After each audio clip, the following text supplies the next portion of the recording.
Patience baka mo? Tagal naman. Ako naman po si Lord de Vera.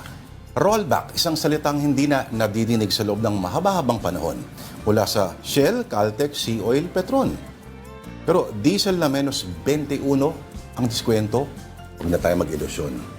Sa usapang US-Iran ay walang narating na desisyon, kaya wala munang itatago ng mga kanyon at ilabas pa rin ang mga mas malalaking galon. Dito ka na sa programang hindi matatawaran ang tunay na price. Ito na po ang Afternoon Delight. One more time, do stick around. So do stick around. Lamig kasi dito eh. Oo, it's freezing. Parang Siberia na talaga.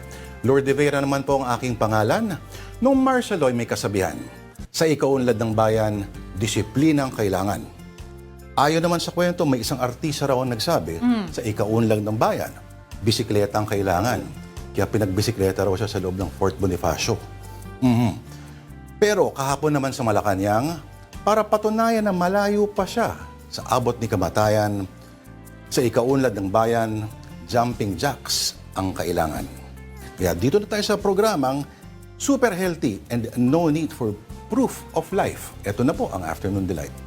How has it been for you so near naman? Lord de Vera po ang aking pangalan. Sa seryosong hearing sa Congress kahapon, may nagsabi na hawak nila ang beat.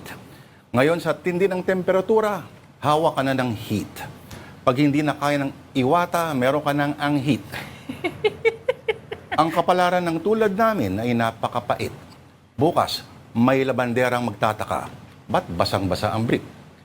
Ito na po ang programang hinihiwa ng init like a scythe. Ito na po ang Afternoon Delight. Ako naman po si Lord de Vera. Magbiro ka na raw sa lasing, wag lang sa VP, tungkol sa kanyang schooling. Confi funds na nilustay sa mga merigirispiatos, dead ba? Pero milyong-milyong pera mula sa mga drug lord daw, nungka. Wala yan. Pero nagpalakad raw sa prof sa San Sebastian, suntukan na lang. Hindi husay sa pag-aaral pero well-rounded life. Yan daw ang habol niya. Ano kayang mangyayari sa Pilipinas kung well-rounded din ang presidency niya? Dito ko na lang sa programang bilog lang ang iniinom at hindi light. Ito na po ang Afternoon Delight. Hello, Denise Tan. Ako naman po si Lord de Vera. Hindi tatakbo, hindi tatalon para patunayang buhay pa. Hindi na kailangang magbuhat ng sako ng bigas para magpamalas ng lakas. Dahil isasahin ko na agad para kainin ng wagas. Who needs proof of life when you've got Afternoon Delight?